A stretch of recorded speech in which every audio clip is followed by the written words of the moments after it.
بے شک سب سے پہلی عبادت گاہ جو انسانوں کے لیے تعمیر ہوئی وہ وہی ہے جو مکہ میں واقع ہے. اس کو خیر و برکت دی گئی تھی، یعنی اس کو امن کی جگہ بنایا گیا تھا اور تمام جہان والوں کے لیے مرکز ہدایت بنایا گیا تھا.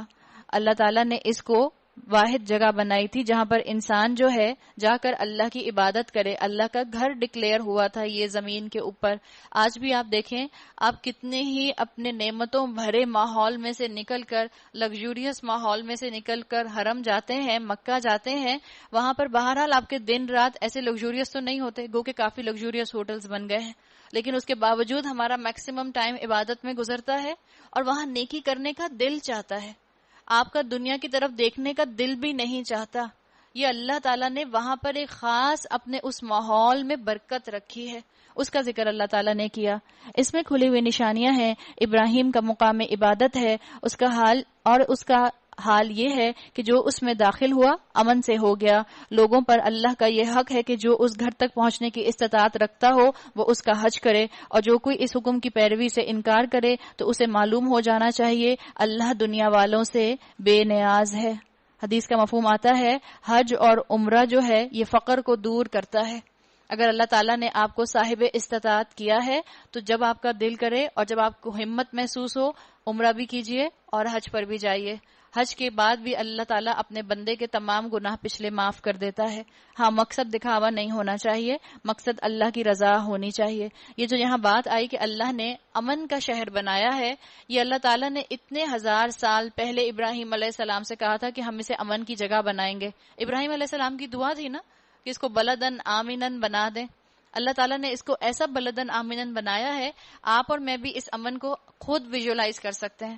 ہم یہاں سے جاتے ہیں کراچی شہر میں، ہم اپنے بچوں کو باہر نکلنے دیتے ہیں کہ باہر جا کر سامنے کے مال سے، مثال کے طور پہ آپ کہیں کہ سامنے پیراڈائز سے، سامنے کسی ڈپارٹمنٹل سٹور سے، سامنے کسی مال سے جا کر اپنے لیے کوئی چیز لے کر آ جاؤ. ہم بھیجتے ہیں، ساتھ میں میڈ جائے گی، ساتھ میں چوکیدار جائے گا، یا ساتھ میں خود جائیں گے، اکیلے تو کبھی نہیں بھیجتے. آپ حرم جاتی ہیں، آپ کا بچہ، آپ کی بچی مسجد سے نکل کر خود ہی ہوٹل میں چلے جاتے ہیں. ساتھ میں سیکیورٹی گارڈ ہوتا ہے، ساتھ میں گن مین ہوتا ہے، کوئی بھی نہیں ہوتا. یہ اللہ کی شان ہے. اللہ تعالیٰ نے اس شہر کے اندر خاص امن رکھا ہے، اور ابراہیم علیہ السلام کی دعا کا ظہور ہے جو ہمیں نظر آتا ہے. کہو اے اہل کتاب، تم کیوں اللہ کی باتیں ماننے سے انکار کرتے ہو؟ جو حرکتیں تم کر رہے ہو اللہ سب کچھ دیکھ رہا ہے. کہو اے اہل کتاب، یہ تمہاری کیا روش ہے کہ جو اللہ کی بات مانتا ہے اسے بھی تم اللہ کے راستے سے روکتے ہو اور چاہتے ہو کہ وہ ٹیڑھی راہ چلے، حالانکہ تم خود اس کے راہ راست ہونے پر گواہ ہو. تمہاری حرکتوں سے اللہ غافل نہیں ہے. یا ایھا الذین آمنو، اے لوگو جو ایمان لائے ہو، اگر تم نے ان اہل کتاب میں سے ایک گروہ کی بات مانی تو یہ تمہیں ایمان سے پھر کفر کی طرف پھیر لے جائیں گے. کفار سے معاملات اور اچھا سلوک کرنے کو اسلام نے منع نہیں کیا. ہم نے کل ڈسکس کر لیے تھے کہ 4 طرح کے معاملات ہوتے ہیں جن میں سے کس چیز کو روکا گیا ہے اور کس چیز کی اجازت دی گئی ہے. اللہ نے روکا ان کی اطاعت سے، اللہ نے روکا ان کو رول ماڈل بنانے سے، اللہ نے روکا کہ آپ ان کو لک اپ کریں، اللہ نے روکا کہ آپ ان کے جیسا لائف سٹائل اپنانے کی کوشش کریں. اللہ نے روکا ہے. آج کل ہمارے بچوں کے اندر یہ چیز آ رہی ہے. کہنے کو بہت معمولی سی بات ہے، بہت بنائن سی بات ہے، لیکن آہستہ آہستہ یہ چیزیں جڑیں پکڑ لیتی ہیں. مثال کے طور پر آپ اپنے بچے کو کہیں کہ بیٹا چائے ایسے نہیں ایسے بناتے ہیں، تو بچہ کہے نہیں، برٹش چائے تو ایسے بنتی ہے. چائے چائے ہے، اپنی ذات سے کچھ نہیں ہو جاتی، لیکن ذہنیت کیا ہے بچوں کی، اس کو دیکھنے کی ضرورت ہے. یہ بدلنے آہستہ آہستہ. چائے کا معاملہ کوئی غلط نہیں ہے. آپ کہیں کہ کیک نہیں کھا سکتے اس لیے کہ کیک جو ہے وہ عیسائیوں کی ایجاد ہے، ایسا کچھ نہیں ہے. جلیبی نہیں کھا سکتے اس لیے کہ جلیبی ہندوؤں کی ایجاد ہے، ایسا کچھ نہیں ہے. لیکن یہ چیز بڑھتے بڑھتے آگے رسوم و رواج اور اٹھنے بیٹھنے اور دن رات کی روٹین پر اپلائی نہ کرنے لگ جائے، اس کے لیے محتاط رہنا چاہیے. اگر تم نے ان اہل کتاب میں سے ایک گروہ کی بات نہ مانی تو یہ تمہیں ایمان سے پھر کفر کی طرف لے جائیں گے. تمہارے لیے کفر کی طرف جانے کا اب کیا موقع باقی ہے جبکہ تم کو اللہ کی آیات سنائی جا رہی ہیں اور تمہارے درمیان اس کا رسول موجود ہے. جو اللہ کا دامن مضبوطی کے ساتھ تھامے گا وہ ضرور راہ راست پا لے گا. یعنی راہ راست پا لینے کا طریقہ بتا دیا گیا. اطاعت اللہ کے رسول صلی اللہ علیہ وسلم کی، اطاعت ان لوگوں کی جو شریعت پر عمل کرتے ہیں. وَمَن یعتصم باللہ، جو اللہ کی اطاعت کرے گا اور اس کو مضبوطی سے تھام لے گا. اے لوگو جو ایمان لائے ہو، یا ایھا الذین آمنو اتقوا اللہ، کتنی جگہ اللہ کہتا ہے تقوی اختیار کرو اللہ کا، حق تقاتہ، جیسا کہ اس کے تقوی کا حق ہے، ولا تموتن الا وانتم مسلمون، اور تم مت مرنا، تمہیں موت نہ آئے مگر اس حال میں کہ تم مسلم ہو۔ پارٹ ٹائم مسلمان نہ بننا، فل ٹائم مسلمان بننا، 24/7 عبادت میں اپنے آپ کو مصروف رکھنا، اپنے زندگی کے ہر عمل کو عبادت بنا لینا، ہر عمل کے اندر للہیت لا کر اس کو عبادت میں کنورٹ کیا جا سکتا ہے۔ آپ کا سونا عبادت، آپ دعا پڑھ کر سوئیے مسنون۔ آپ کا اٹھنا عبادت، آپ اٹھ کر اپنے اٹھنے کی، بیدار ہونے کی مسنون دعا پڑھیے۔ آپ کا کام پر، اپنی پروفیشنل جگہ پر جانا عبادت، آپ رزق حلال کمائیے۔ آپ کا بیت الخلاء جانا اور بیت الخلاء سے آنا عبادت، اس لیے کہ آپ دعا پڑھ کر جاتی ہیں اور دعا پڑھ کر آتی ہیں۔ قدم قدم پر روزمرہ کی دعائیں جو رسول اللہ صلی اللہ علیہ وسلم نے آپ کو اور ہمیں سکھا دی ہیں، وہ اس لیے سکھائی ہیں کہ ہمارے ہر کام میں للہیت آ جائے۔ اپنے ہر کام میں للہیت لائیے، وہ عبادت بن جائے گا۔ آگے آیا وَاعْتَصِمُوا بِحَبْلِ اللَّهِ جَمِيعًا وَلَا تَفَرَّقُوا وَاذْكُرُوا نِعْمَةَ اللَّهِ عَلَيْكُمْ إِذْ كُنْتُمْ أَعْدَاءً فَأَلَّفَ بَيْنَ قُلُوبِكُمْ فَأَصْبَحْتُمْ بِنِعْمَتِهِ إِخْوَانًا۔ سب مل کر اللہ کی رسی کو مضبوط پکڑ لو اور تفرقے میں نہ پڑو۔ وَاعْتَصِمُوا کا مطلب ہوتا ہے چمٹ جاؤ، چپک جاؤ، سٹک آن ہو جائے بالکل تمہارا، چپک جاؤ۔ کس سے؟ بحبل اللہ۔ قرآن میں، احادیث میں اللہ کے رسول صلی اللہ علیہ وسلم نے کہا حبل اللہ قرآن ہے، ہوا حبل اللہ المتین، یہ اللہ کی رسی ہے۔ اور آگے کہا جمیعاً، جمیعاً کے اسکالرز دو میننگز کرتے ہیں۔ ایک وہ کہتے ہیں جمیعاً سے مراد ہے کہ پورے کے پورے قرآن سے چمٹ جاؤ، پورے کے پورے قرآن پر عمل کرنا شروع کر دو۔ اور دوسرا اسکالر اس کے معنی بتاتے ہیں جمیعاً کا مطلب ہے مل کر سب اللہ کی رسی کو تھام لو، سب مل کر اللہ کی رسی کو مضبوطی سے پکڑ لو۔ اور جب مل کر پکڑو گے ولا تفرقوا، چانسز ہیں جب قریب قریب آؤ گے تو پھر تم میں آپس میں اختلاف بھی ہو سکتا ہے۔ آپ کا کبھی اپنی دوستوں سے اختلاف نہیں ہوتا، آپ کا اپنے ان رشتہ داروں سے اختلاف نہیں ہوتا جو ملک سے باہر رہتے ہیں، آپ کا ان رشتہ داروں سے اختلاف نہیں ہوتا جو آپ کے گھر سے دور رہتے ہیں، آپ کا ہمیشہ ان لوگوں سے اختلاف ہوتا ہے جو آپ کے گھر کی باؤنڈری کے اندر رہتے ہیں۔ جوائنٹ فیملی کے اندر اختلافات آپس میں ہوتے ہیں۔ جب انسان قریب قریب رہتے ہیں تو ایک دوسرے کے اوپر زیادتی کرنے کا ان کو جو ہے وہ موقع مل جاتا ہے۔ تو اللہ نے کہا جب تم اکٹھے پکڑو گے ولا تفرقوا، اب فرقے فرقے مت ہو جانا، اب ایک دوسرے کو پھاڑنے مت لگ جانا، اب ایک دوسرے سے دور مت مت جانا۔ یہ جو یہاں پر آیا جمیعاً، کیا مطلب ہے؟ وَاعْتَصِمُوا بِحَبْلِ اللَّهِ جَمِيعًا، اللہ کی رسی سے مضبوطی سے چپک جاؤ۔ اسکالرز کہتے ہیں اس کا مطلب ہے فزیکلی اس رسی کو پکڑ لو، یعنی جہاں جہاں اللہ کا کلام پڑھا جاتا ہے وہاں فزیکلی پہنچو۔ واٹس ایپ پر بھی تفسیر سن لینا بہت آسان کام ہے، یوٹیوب کے اوپر لیکچر سن لینا بہت آسان کام ہے، بہت آرام سے آپ آڈیو لیکچرز اور آڈیو ویب سائٹس دیکھ سکتی ہیں۔ لیکن یہ جو اسکالرز کہتے ہیں، یہ جو اللہ تعالیٰ نے کہا وَاعْتَصِمُوا بِحَبْلِ اللَّهِ جَمِيعًا، سب مضبوطی سے اللہ کی رسی کو تھام لو۔ جب آپ اللہ کی رسی کو مضبوطی سے تھامیں گے تو آٹومیٹیکلی ایک دوسرے کے قریب آئیں گے۔ جن محفلوں میں قرآن پڑھا جاتا ہے وہاں پہنچیں گے تو آپ کو اپنے جیسے اور لوگ ملیں گے، آپ کو لائک مائنڈیڈ لوگ نظر آئیں گے، آپ کو پتہ چلے گا کہ صرف عمل کرنا آپ کے لیے مشکل نہیں ہو رہا، اور بھی اللہ کے ایسے بندے ہیں جو ان حالات کے اندر سٹرگل کر رہے ہیں، ان حالات میں قربانیاں دے رہے ہیں۔ آپ کو اپنی نعمت، اللہ کی دی ہوئی نعمت جو آپ قربانی دے رہی ہیں وہ چھوٹی لگے گی جب آپ کسی اور کی قربانی کو دیکھیں گے۔ تو فزیکلی ایسی جگہوں پر پہنچنا، اس کی بات بھی اسکالرز نے کی۔ اللہ کے اس احسان کو یاد رکھو جو اس نے تم پر کیا ہے۔ تم ایک دوسرے کے دشمن تھے، اس نے تمہارے دل جوڑ دیے، اس کے فضل و کرم سے تم بھائی بھائی بن گئے۔ اہل عرب جو تھے ان میں بہت جنگیں ہوتی تھیں، بہت جنگجو تھے، لیکن یہی اہل عرب جنہوں نے اسلام قبول کیا ایسے ایک دوسرے کے ساتھ فزیکلی اٹیچڈ ہو گئے کہ مواخات کا معاملہ آپ کو، ایسا بردرہڈ کا معاملہ آپ کو دنیا کی تاریخ میں کہیں نہیں ملتا۔ اللہ آج بھی ہم مسلمانوں کے دل جوڑ دے۔ آپ صلی اللہ علیہ وسلم کی دعا کے الفاظ آتے ہیں اللہم الف بین قلوبنا واصلح ذات بیننا، اللہ آج بھی ہمارے معاملات کو درست کر دے اور اللہ ہمارے دلوں کو جوڑ دے۔ تم آگ سے بھرے ہوئے ایک گڑھے کے کنارے کھڑے تھے، یعنی تم اگنورینٹ تھے، تمہارے پاس علم نہیں تھا، اللہ نے تم کو اس سے بچا لیا۔ اس طرح اللہ اپنی نشانیاں تمہارے سامنے روشن کرتا ہے، شاید کہ ان علامتوں سے تمہیں اپنے فلاح کا راستہ نظر آ جائے۔ عربوں کی تاریخ کے اندر تقریباً اگر آپ تاریخ پڑھیں ہسٹری میں 1700 مختلف جنگوں کا ذکر ملتا ہے. اوس اور خزرج دو قبائل جو آتے ہیں ان کی جنگ کے لیے آتا ہے کہ 120 سال تک ان کی جنگ جاری رہی، یہاں تک کہ وہ مسلمان ہو گئے اور اللہ تعالیٰ نے ان کا دل آپس میں ایک دوسرے کے لیے جوڑ دیے. وَلْتَكُمْ مِنْكُمْ أُمَّةٌ يَدْعُونَ إِلَى الْخَيْرِ وَيَأْمُرُونَ بِالْمَعْرُوفِ وَيَنْهَوْنَ عَنِ الْمُنْكَرِ وَأُولَئِكَ هُمُ الْمُفْلِحُونَ. تم میں کچھ لوگ تو ایسے ضرور ہی ہونے چاہیے. وَلْتَكُمْ مِنْكُمْ، یہ جو من آیا، من الگ ہے منکم میں اور کم الگ ہے. من بھی ایک حرف ہے عربی زبان کا. منکم کا مطلب یہ ہوتا ہے کہ جب کسی گروہ کے اندر منکم کی بات آئے، اہل منکم کی بات آئے، ولتکم منکم کی بات آئے، اس کا مطلب ہے ون آف دا فریکشن. پوری امت میں سے کچھ لوگ تو ایسے ہونے ہی چاہیے، کچھ فریکشن آف پیپل تو ایسے ہونے ہی چاہیے جو کیا کریں، جو نیکی کی طرف بلائیں، بھلائی کا حکم دیں اور برائیوں سے روکتے رہیں. اس پیشن کی آج مسلمانوں میں ضرورت ہے، اور پڑھے لکھے مسلمان کے اندر اس پیشن کی ضرورت ہے. پڑھا لکھا مسلمان جب نیکیاں کرتا ہے تو نیکیاں بھی ریسپیکٹیبل ہو جاتی ہیں. پڑھا لکھا مسلمان جو خود بھی اپنے اندر ایکوائرڈ نالج کا خزانہ رکھتا ہے، جب ریویلڈ نالج کے ساتھ لوگوں تک علم پہنچاتا ہے تو اس کا بتانا، اس کے بتانے میں اللہ تعالیٰ اور زیادہ اٹریکشن پیدا کر دیتے ہیں. اس پیشن کی ضرورت ہے. جو لوگ یہ کام کریں گے اللہ نے کہا وہی فلاح پانے والے ہیں. فَأُولَئِكَ هُمُ الْمُفْلِحُونَ، اصل فلاح انہی کو ملے گی. اور یہ جو فلاح کا لفظ ہے عربی زبان میں، اس کا مطلب ہوتا ہے زمین کو چیڑ پھاڑ کر اندر سے خیر نکال لینا. کسان کو فلاح کہتے ہیں اس لیے کہ کسان زمین کو پلاؤ کرتا ہے اور اس کے اندر کا خیر باہر نکالتا ہے.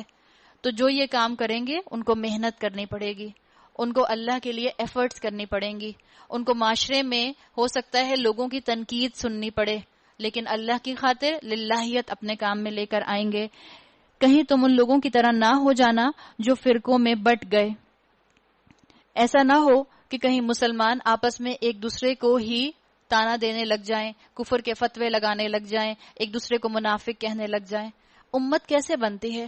آپ دیکھیں کتنی محنت سے رسول اللہ صلی اللہ علیہ وسلم نے یہ امت بنائی ہے، کتنا خون بہا ہے صحابہ کا، حفاظ کا، تب جا کر آپ اور میں کلمہ لا الہ الا اللہ محمد رسول اللہ پڑھتے ہیں. کتنی محنت کی گئی ہے اس کتاب کو آگے پہنچانے کے لیے کہ آج آپ کے اور میرے ہاتھوں میں یہ کتاب من و عن موجود ہے. جیسے اللہ کے رسول صلی اللہ علیہ وسلم پر نازل ہوئی تھی انہی الفاظ کے ساتھ موجود ہے. اللہ تعالیٰ نے تمام مسلمانوں کے دل جوڑ دیے تھے. صہیب رومی روم سے آئے تھے، بلال حبشی حبشہ سے آئے تھے، سلمان فارسی فارس سے آئے تھے، پرشین تھے وہ، فارس سے آئے تھے. اللہ نے کیسے ان کے دل جوڑے؟ کوئی اس میں پتہ چلتا تھا کہ کون اس میں حنفی ہے، کون اس میں مالکی ہے، کون اس میں جو ہے وہ شافعی ہے؟ کچھ پتہ نہیں چلتا تھا. جڑے ہوئے تھے ان کے دل. کھلی کھلی واضح ہدایت پانے کے بعد پھر اختلافات میں جو مبتلا ہوئے اور جنہوں نے یہ روش اختیار کی وہ اس روز سخت سزا پائیں گے. جبکہ کچھ لوگ سرخرو ہوں گے اور کچھ لوگوں کا منہ کالا ہوگا. جن کا منہ کالا ہوگا ان سے کہا جائے گا نعمت ایمان پانے کے بعد بھی تم نے کافرانہ رویہ اختیار کیا، قرآن سننے کے بعد بھی تم نے اپنے عمل کو نہ بدلا، اپنے لائف سٹائل کو نہ بدلا. اچھا تو اب اس کفران نعمت کے صلے میں عذاب کا مزہ چکھو. رہے وہ لوگ جن کے چہرے روشن ہوں گے ان کو اللہ کے دامن رحمت میں جگہ ملے گی اور وہ ہمیشہ اس میں رہیں گے. نیکی کا حکم مجھے اور آپ کو لازمن دینا ہے، بدی سے مجھے اور آپ کو لازمن روکنا ہے، ورنہ یاد رکھیں اللہ کا عذاب آئے گا. اب اس بستی کے ذکر کو یاد کر لیں جبرائیل علیہ السلام کو جس کے لیے حکم دیا گیا تھا کہ اس بستی کو الٹ دو. جبرائیل علیہ السلام نے کہا کہ وہاں آپ کا فلاں فلاں نیک بندہ رہتا ہے جو 80 سال سے روایات میں آتا ہے کہ آپ کی عبادت کرتا ہے اور پلک جھپکتے میں اس نے کبھی آپ کی نافرمانی نہیں کی. اللہ تعالیٰ نے کہا تھا اقلب علیہا، اس کے اوپر سے عذاب کو شروع کرو. اس لیے کہ یہ میرے آیات کو مذاق اڑتا ہوا دیکھتا تھا، میرے احکامات کا مذاق اڑتے ہوئے دیکھتا تھا اور اس کے ماتھے پر بل نہیں پڑتے تھے. یہ اپنی نیکی میں لگا ہوا تھا، یہ لوگوں کو نیکی کا حکم نہیں دیتا تھا اور بدی سے نہیں روکتا تھا. اللہ نے حکم دیا کہ اس کے گھر سے عذاب کو شروع کرو. اللہ ہمیں نیکی کا حکم دینے والا اور بدی سے روکنے والا بنائے. یہ اللہ کے ارشادات ہیں جو ہم تمہیں ٹھیک ٹھیک سنا رہے ہیں، کیونکہ اللہ دنیا والوں پر ظلم کرنے کا کوئی ارادہ نہیں رکھتا۔ زمین اور آسمان کی ساری چیزوں کا مالک اللہ ہے اور سارے معاملات اللہ ہی کے حضور پیش ہوتے ہیں۔ اب دنیا میں وہ بہترین گروہ تم ہو، کنتم خیر امت، آپ کی اور میری کورونیشن سیریمنی ہے۔ کیوں ہے بہترین امت؟ کیا ذمہ داری ہے آپ کی اور میری؟ کیا ہماری 4 آنکھیں؟ کیا ہماری 4 ناک ہیں؟ کیا ہم 4 کانوں سے سنتے ہیں اس لیے ہم بہترین ہیں؟ نہیں، ہماری فضیلت کس لیے ہے؟ اخرجت للناس، تم لوگوں کے لیے نکالے گئے ہو۔ آپ کا اور میرا کام تو پبلک سروس ہے، آپ کا اور میرا کام ہے لوگوں کو جہنم کی آگ سے بچانا۔ الٹیمیٹ ہیومینیٹیرین کاز، لوگوں کو، اللہ کے بندوں کو جہنم کی آگ میں گرنے سے بچا لینا۔ تأمرون بالمعروف وتنہون عن المنکر، تم لوگوں کو بھلائی کا حکم دیتے ہو اور ان کو منکرات سے روکتے ہو، اور وتؤمنون باللہ، اللہ پر ایمان رکھتے ہو۔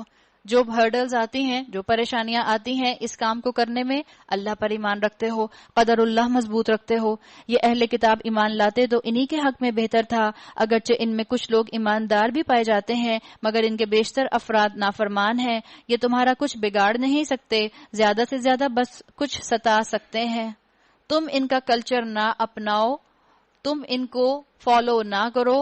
تم اگر ان کو فالو کرو گے بھی تب بھی یہ تم کو بیکورڈ ہی کہیں گے۔ کوا چلا ہنس کی چال، اپنی بھی چال بھول گیا۔ مسلمانوں کا آج یہ حال ہے۔ اگر یہ تم سے لڑیں تو مقابلے میں پیٹھ دکھائیں گے، پھر ایسے بے بس ہوں گے کہ کہیں سے ان کو مدد نہ ملے گی۔ یہ جہاں بھی یہ کب ہوگا؟ جب مسلمان امت بنیں گے۔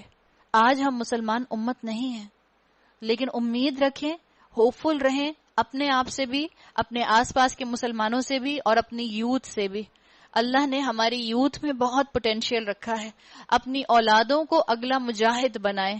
جو کام آپ اور میں نہیں کر سکے ہماری اولادیں کریں گی انشاءاللہ۔ جس کنوکشن کے ساتھ آپ اور میں اللہ کے احکامات پر عمل نہیں کر پا رہے، آپ دیکھیے گا اس سے کہیں زیادہ بڑھ کر کنوکشن کے ساتھ آپ کی اور میری اولادیں عمل کر سکتی ہیں، اگر آپ اور میں ان کو مسلمان امت بنا دیں، اگر آپ اور میں ان کو قرآن کا علم دے دیں، اگر میں اور آپ اپنے عمل سے ان کو اسلام کی خوبصورتی دکھا دیں، تب یہ اللہ کے وعدے پورے ہوں گے کہ کوئی نان مسلم ہمارے مقابلے میں کامیاب نہیں ہو سکتا، کوئی کامیاب نہیں ہو سکتا جب مسلمان امت بن جائیں گے۔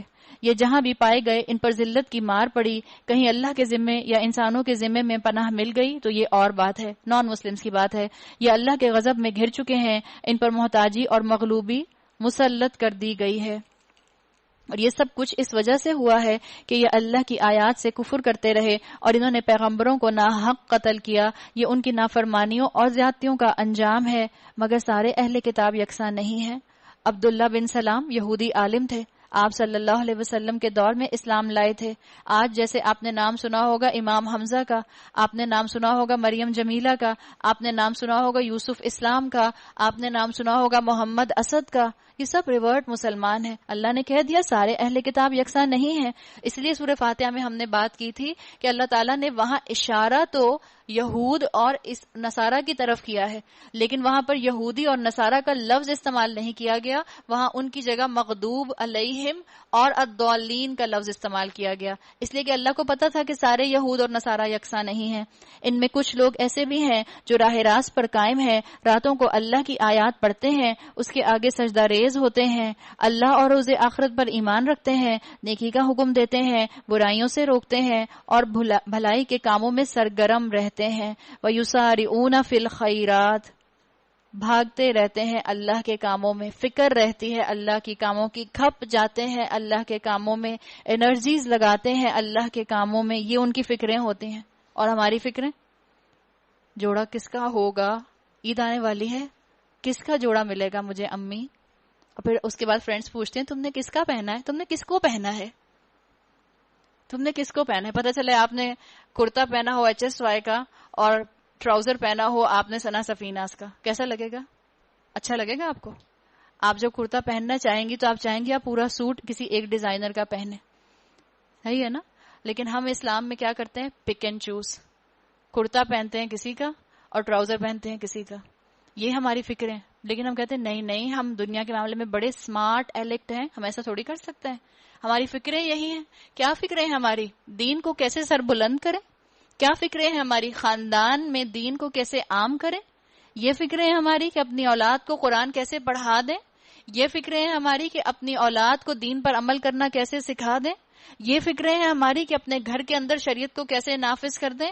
پاکستان کے اوپر ہم کیا شریعت نافذ کریں گے؟ اپنے اپنے گھروں کے اوپر 500 گز اور 1000 گز کے اوپر تو شریعت نافذ کر کے دکھائیں. پہلے پاکستان پر شریعت نافذ ہونا تو بہت بات کا کام ہے. ابھی سے اگر ہم نے پاکستان پر شریعت نافذ شروع کر دی تو تربیت کسی کی نہیں ہوئی، وہ کچھ اور ہی بن جائے گا. آپس میں ایک دوسرے کو قتل و غارت کر کے مار دیں گے. ہماری فکریں ویڈنگ پلانر کون سا ہوگا. ہماری فکریں پھول کہاں سے آئیں گے. ہماری فکریں لوکل پھول تو اب کوئی استعمال ہی نہیں کرتا، اب تو امپورٹڈ پھول آنے کی ضرورت ہے. یہ ہے آپ کی اور میری فکریں. آپ کی اور میری یہ فکریں ہیں کہ ہم اپنے بچوں کو جو ہے اسلام کا علم دے دیں، قرآن کی تعلیم دے دیں، قرآن کی عربی زبان کا علم دے دیں، ان کو عربی زبان کا فہم سکھا دیں، ان کو عربی زبان کی خوبصورتی دکھا دیں. کیا یہ ہماری فکریں ہیں؟ ہم میں سے کتنی ماؤں نے اس کی فکر کی کہ میرا بچہ عربی زبان کی خوبصورتی جان جائے تاکہ جب قرآن پڑھے تو اس کو اپنے عمل کی اس کے اندر سے کوئی راہ مل جائے. یہ ہماری فکریں تو نہیں ہیں. ہماری فکریں تو یہ ہیں کہ ایڈمیشن کس اسکول میں ہوگا. رات بھر ڈرائیورز کو لائن میں کھڑا رکھتے ہیں اور ایک ایڈمیشن فارم ملنا ہوتا ہے. ہماری تو یہ فکریں ہیں. کس یونیورسٹی میں میرے بچے کا ایڈمیشن ہو جائے، چاہے ہم جو ہیں پاکستان میں رہتے ہوئے بالکل اپنے آپ کو چیزوں کا محتاج کر لیں. یہ ہے ہماری فکریں. اللہ نے مجھے اور آپ کو اس فکر کے لیے دنیا میں نہیں بھیجا تھا. اللہ نے تو بھیجا تھا مجھے اور آپ کو دین کو سر بلند کرنے کے لیے. جب یہ دین سر بلند ہوگا تو اس ملک کے اندر اتنی اچھی یونیورسٹیز بنیں گی کہ باہر سے مسلمانوں کے ملک میں غیر مسلم پڑھنے آئیں گے. تاریخ گواہ ہے، مسلمانوں کی یونیورسٹیز میں آ کے غیر مسلمز نے علم حاصل کیا اور پھر جا کر اپنے ملکوں کے اندر رینیسانس کیا. آج مجھے اور آپ کو دوبارہ سے اس ریولوشن کو لانے کی ضرورت ہے. آپ کی اور میری یہ فکریں کہاں ہوتی ہیں کہ میں جلدی جلدی گھر کا کام سمیٹ لوں تاکہ پھر میں قرآن کی کلاس میں پہنچ جاؤں. ہم تو کہتے ہیں نہیں، ہمارے پاس ٹائم ہی نہیں ہے. ہماری فکریں کیا ہیں کہ ہمارے انٹیریئر ڈیزائنر سے گھر بن جائیں، ہماری ڈیکوریشن انٹیریئر ڈیزائننگ کی فرسٹ کلاس ہو جائے. ہماری فکریں کیا ہیں کہ ہماری عید آنے سے پہلے صوفے کے کپڑے بدل جائیں، کرٹن نئے ڈل جائیں، سب کپڑے بہترین طریقے سے آ جائیں. یہ ہیں ہماری فکریں. ہماری یہ فکریں کہاں ہیں کہ ہم دین کے لیے کچھ وقت نکال لیں. اللہ ہماری پرائرٹیز کو بدل دے. یہ صالح لوگ ہیں اور جو نیکی بھی یہ کریں گے ان کی ناقدری نہ کی جائے گی. اللہ پرہیزگار لوگوں کو خوب جانتا ہے. رہے وہ لوگ جنہوں نے کفر کا رویہ اختیار کیا تو اللہ کے مقابلے میں ان کو ان کا مال کچھ کام نہ دے گا، نہ اولاد. یاد رکھیں اگر اللہ کے دین کی ناقدری کی تو جس اولاد کے پیچھے کھپ رہے ہیں، جس اولاد کے پیچھے وقت لگا رہے ہیں، جن گھروں کو سجا رہے ہیں، قیامت کے دن یہ آپ کی اور میرے کچھ کام نہ آئیں گے. قیامت تو دور کی بات، جس دن میرا انتقال ہوگا اور جو میری قبر کی پہلی رات ہوگی، اس دن اس رات میں بھی یہ میرے لیے چیزیں کچھ فائدہ مند ثابت نہ ہوں گی. وہ تو آگ میں جانے والے لوگ ہیں اور آگ ہی میں ہمیشہ رہیں گے. جو کچھ وہ اپنی اس دنیا کی زندگی میں خرچ کر رہے ہیں اس کی مثال اس ہوا کی سی ہے جس میں پالا ہو اور وہ ان لوگوں کی کھیتی پر چلے جنہوں نے اپنے اوپر آپ ظلم کیا ہے اور اسے برباد کر کے رکھ دے. اللہ نے ان پر ظلم نہیں کیا، در حقیقت یہ خود اپنے اوپر ظلم کر رہے ہیں. جب آپ کے ذہن میں سوال آئے کہ ان لوگوں کے بارے میں کیا خیال ہے جو عمل نہیں کر رہے، تو آپ اپنی فکر کریں. اللہ نے کہا ہے کہ اللہ نے کسی کے اوپر ظلم نہیں کیا. اگر آپ کو کوئی سامنے والا بہت گناہوں میں انوالو لگتا ہے تو یہ مت ذہن میں لائیں کہ اس کی تقدیر میں یہی لکھا تھا، اس بیچارے کا کیا قصور ہے. نہیں، اللہ نے کہا ہے کہ اللہ نے ان پر ظلم نہیں کیا. یہ ان کا اپنا ڈیسیژن ہے، یہ ان کا اپنا لائف سٹائل ہے، یہ ان کی اپنی چوائس ہے کہ وہ ہدایت اور گمراہی دونوں کی مارکیٹس ہونے کے باوجود گمراہی خرید رہے ہیں اور ہدایت کے پیچھے نہیں چلتے. اے لوگوں جو ایمان لائے ہو، اپنی جماعت کے لوگوں کے سوا دوسروں کو اپنا رازدار نہ بناؤ. اپنی جماعت کے لوگ، اس کا مطلب یہ نہیں ہے کہ تنظیم اسلامی والے صرف تنظیم اسلامی کو اپنا رازدار بنائیں، جماعت اسلامی والے صرف جماعت اسلامی کو رازدار بنائیں، الہدا والے الہدا کو رازدار بنائیں. آپ کی اور میری جماعت کون سی جماعت ہے؟ مسلمانوں کی جماعت، مسلمان امت. اپنی مسلمان امت کے ساتھ اپنی وفاداریاں رکھنا، ورنہ نان مسلم کیا کرتے ہیں؟ وہ تمہاری خرابی کے کسی موقع سے فائدہ اٹھانے میں نہیں چوکتے. تمہیں جس چیز سے نقصان پہنچے وہی ان کو محبوب ہے، ان کے دل کا بغض ان کے منہ سے نکلا پڑتا ہے، جو کچھ وہ اپنے سینوں میں چھپائے ہوئے ہیں وہ اس سے شدید تر ہے۔ ہم نے تمہیں صاف صاف ہدایات دے دی ہیں، اگر تم عقل رکھتے ہو تو ان سے تعلق رکھنے میں احتیاط برتو گے۔ تم ان سے محبت کرتے ہو، وہ تم سے محبت نہیں کرتے۔ اللہ نے صاف بات بتا دی۔ آج مسلمان اگر نیکیاں کرنے پر صبر نہیں کریں گے تو یاد رکھیں پھر مسلمان کسی دوسرے ویکیوم کی طرف جائیں گے۔ کہیں ویکیوم تو نہیں رہتا نا، سائنس کا اصول ہے ایک جگہ خالی ہوگی تو دوسری جگہ وہاں پر اس کو کور کر لے گی۔ اگر شریعت پر عمل نہیں کیا تو عمل کچھ نہ کچھ تو کریں گے، تو پھر کس پر عمل کریں گے؟ کفار کے لائف سٹائل پر عمل کریں گے، نان مسلمز کی رسومات کو اپنائیں گے، ہندوؤں کے کلچر کو سینے سے لگا کر رکھیں گے۔ کعبہ عبادت کرنے کے لیے تو بیت اللہ جائیں گے، لیکن شادی کرتے ہوئے آپ کا اور میرا کعبہ دہلی ہوگا۔ اپنے اپنے رسومات اور سیلیبریشنز کو کرتے ہوئے آپ کا اور میرا کعبہ واشنگٹن ہوگا۔ یہ حال ہو جائے گا مسلمانوں کا۔ حالانکہ تم تمام کتب آسمانی کو مانتے ہو، جب وہ تم سے ملتے ہیں تو کہتے ہیں ہم نے بھی تمہارے رسول اور تمہاری کتاب کو مان لیا، مگر جب جدا ہوتے ہیں تو تمہارے خلاف ان کے غیظ و غضب کا حال یہ ہوتا ہے کہ اپنی انگلیاں چبانے لگتے ہیں۔ یہ منافق کی بھی لپ سروس ہوتی ہے۔ ان کی حقیقت اللہ تعالیٰ نے بتا دی، قرآن کے ذریعے ان کو پہچانو۔ ان سے کہہ دو کہ اپنے غصے میں آپ جل مرو۔ اللہ کا غصہ بھڑک رہا ہے۔ اللہ دلوں کے چھپے ہوئے راز تک جانتا ہے۔ تمہارا بھلا ہوتا ہے، ان کو برا معلوم ہوتا ہے۔ تم پر مصیبت آتی ہے، یہ خوش ہوتے ہیں، مگر ان کی کوئی تدبیر تمہارے خلاف کارگر نہیں ہوتی۔ اپنی عقل مندی سے کفار آج کامیاب نہیں ہیں، مسلمانوں کی بے وقوفی سے کفار آج کامیاب ہے۔ یہ بات ذہن میں رکھیں۔ انہوں نے جو آج ترقی حاصل کر لی، مسلمانوں کے اوپر غلبہ حاصل کر لیا، اس لیے کہ مسلمانوں نے امت بننے کی کیٹیگری سے انکار کر دیا۔ مسلمان جماعت نہیں ہے، مسلمان یکجان نہیں ہے، مسلمانوں نے حبل اللہ کو تھاما ہوا نہیں ہے، مسلمان شریعت کے محافظ نہیں ہیں۔ اس لیے یہ کام ہے۔ اللہ نے کیا کہا؟ تمہارے پاس ابھی بھی وقت ہے، زندہ ہو، 5 سینسز کام کر رہے ہیں، جسم میں طاقت ہے، ابھی بھی تم اپنی مرضی سے چل پھر سکتی ہو، تو سنو وَإِن تَصْبِرُوا وَتَتَّقُوا، اگر تم صبر سے کام لو اور اللہ سے ڈر کر کام کرتی رہو، جو کچھ یہ کر رہے ہیں اللہ اس پر حاوی ہے۔ پھر یاد رکھیں کہ اللہ تعالیٰ آپ کو ان کی سازشوں کا شکار نہیں ہونے دے گا، لیکن یہ 2 کام آپ کو اور مجھے کرنے ہیں۔ ان تصبروا وتتقوا، آپ کو اور مجھے تقوی اختیار کرنا ہے، اور تقوی کی ڈیفینیشن کو اپنے ذہن میں رکھیں۔ کیا ہے تقوی کی ڈیفینیشن؟ آپ لوگوں میں سے جنہوں نے اورینٹیشن اٹینڈ کی تھی، تقوی کے اندر بہت سی چیزیں انسرکل ہوتی ہیں۔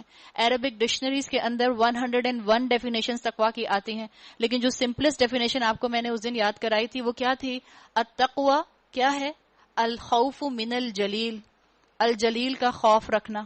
اور کیا ہے؟ والعمل بالتنزیل، جو نازل کیا گیا ہے اس پر عمل کرنا۔ تلاوت کا ذکر نہیں آیا۔ اور کیا تھا؟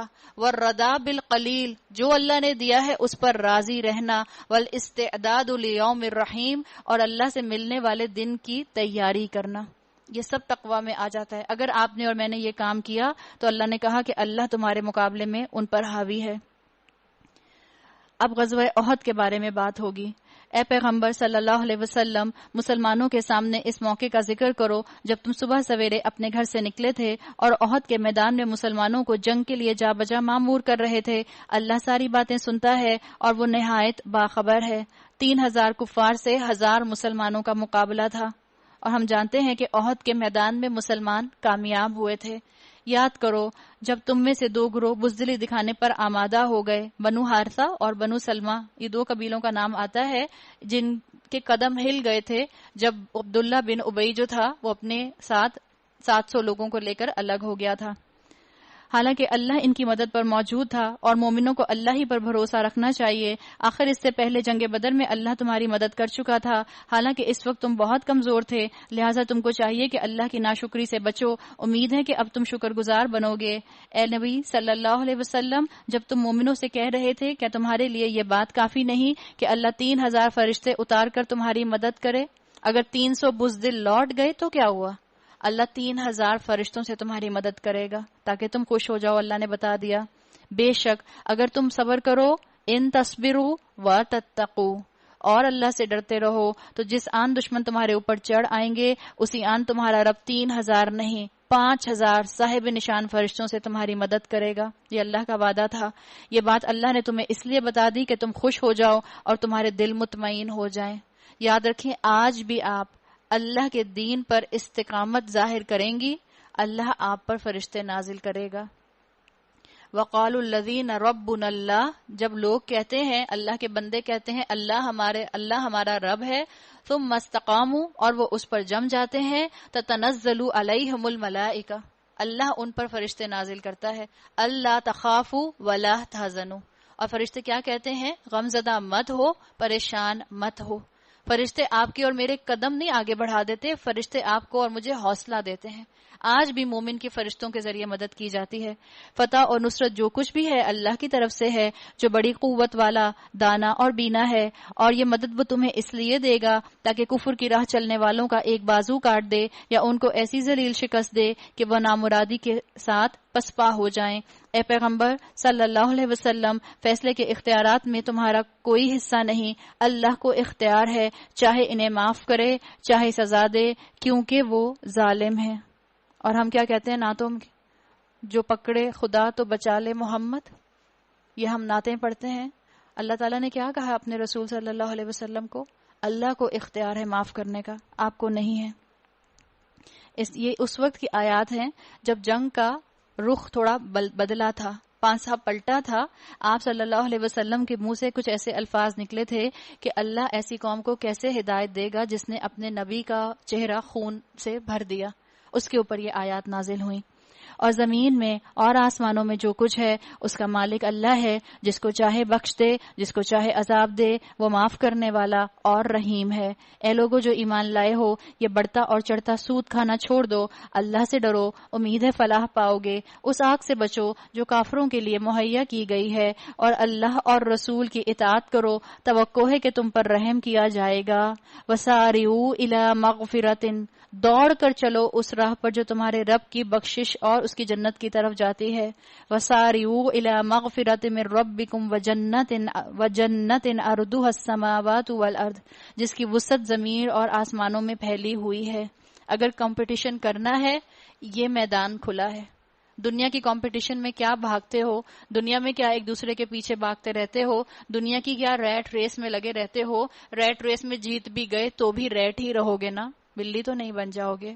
تو دنیا کے پیچھے کیا بھاگنا؟ اللہ نے کمپٹیشن کا میدان بتا دیا ہے کہ نیکیوں میں ایک دوسرے کا ہاتھ تھامو اور نیکیوں میں ایک دوسرے سے آگے بڑھو. اور وہ ان خدا ترس لوگوں کے لیے مہیا کی گئی ہے. یہ جنت کن کے لیے ہے؟ اللہ نے بتا دیا، اعدت للمتقین، متقین کے لیے یہ جنت تیار کی گئی ہے. اور آگے آیت نمبر 134 میں متقین کی صفات آ رہی ہیں. کون ہے متقی؟ کیسے ہیں متقی؟ کیسے ہوتے ہیں متقی؟ کیا ان کی 4 آنکھیں ہوتی ہیں؟ کیا ان کے سر کے اوپر جو ہیں وہ بال گولڈن کلر کے ہوتے ہیں؟ کیا ان کی آنکھیں جو ہیں وہ گرین کلر کی ہوتی ہیں؟ نہیں، یہ صفات ہوتی ہیں تو متقی بنتا ہے. الذین ينفقون فی السراء والضراء، وہ کیا کرتے ہیں؟ جو ہر حال میں اپنے مال خرچ کرتے ہیں، خواہ بدحال ہوں یا خوشحال. اللہ کی راہ میں دیتے ہیں اللہ کی راہ میں دیتے ہیں، چاہے 1000 دیں، چاہے 100 روپے دیں، چاہے 10 روپے دیں، جو ان کی استطاعت ہوتی ہے اپنی استطاعت کے مطابق دیتے ہیں. نفلی صدقہ چھپا کر دیتے ہیں، فرض صدقہ دکھا کر دیتے ہیں تاکہ اور لوگوں کو بھی ترغیب ہو. مال بھی اللہ کی راہ میں دیتے ہیں، جان بھی اللہ کی راہ میں لگاتے ہیں، وقت بھی اللہ کی راہ میں لگاتے ہیں، صحت بھی اللہ کی راہ میں لگاتے ہیں، اور اپنی صلاحیتوں کو بھی اللہ کی راہ میں لگاتے ہیں. دوسری ان کی کوالٹی بتائی گئی، والکاظمین الغیظ، اور غصے کو پی جاتے ہیں. یہ نہیں کہا غصہ نہیں کرتے، ان کے اندر تو غصہ ہوتا ہی نہیں ہے. یہ تو نہیں کہا کہ متقی کے اندر غصہ کرنے کی چپی نکال دی جاتی ہے، نہیں، غصے کو قابو کرنے والے ہوتے ہیں. غصہ آئے گا، اس کو قابو کر لینا، یہ عین انسانیت ہے. ایسا نہیں ہو سکتا کہ آپ اور میں کہیں اب میں نے قرآن پڑھ لیا ہے نا مجھے غصہ ہی نہیں آتا. ایسا نہیں ہو سکتا، غصہ آئے گا. اور بعض لوگ یہ کہتے ہیں کہ تم نے مجھے غصہ دلایا اس لیے میں غصہ ہو گیا. بھئی کوئی آپ کو غصہ دلائے گا جبھی تو آپ کو اپنے غصے کو کنٹرول کرنا ہے. سارا دن کوئی بھی کام آپ کی خلاف توقع نہ ہو، سارا دن کوئی آپ کو غصہ نہ دلائے، اور اس دن رات میں آپ اپنے آپ کو شاباشی دیں کہ شاباش آج میں نے بالکل غصہ نہیں کیا، تو آپ نے کیا تیر مارا؟ کسی نے آپ کے سامنے کوئی ایسی ناگوار بات ہی نہیں کی کہ غصے کرنے کا ماحول پیدا ہوتا.